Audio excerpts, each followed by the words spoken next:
Native There is no better example of the program/system/propaganda. Nhlanhla Lux is arrested. This made some citizens rejoice. But this week we saw a Nigerian man on cutting-edge TV show. On national TV tell us he has SA citizens paying him rent for 12 years. He has reported his matter plenty times to the police. It is then discovered he does not own the property. The question is why those happy natives did not ask the following questions before rejoicing Lux's arrest.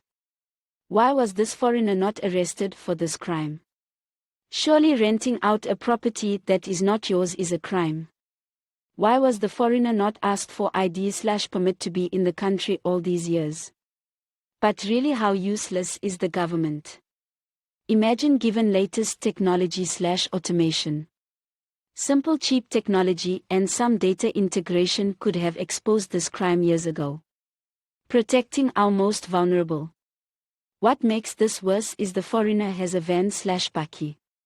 Probably is on CIBD, has a CKN doing work/tenders for state.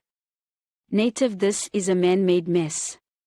If any SA native did the same, we can guarantee you they would have been arrested on the show. Then you want to tell us there is no nativephobia in the country? Citizens' nativephobia is real.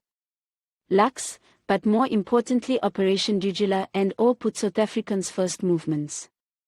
Communities that see value in such movements. The beat goes on, the beat goes on. You are loved by all patriotic citizens. To all the rejoicers, you need deep introspection. You suffer as a citizen from nativephobia. Police and the politicians will only fuel tensions. What is coming will be man-made. Ecosystem. This is our risk analysis for the PPMO ecosystem. If you do not see what is happening, you will soon. Thandi here, have a great one.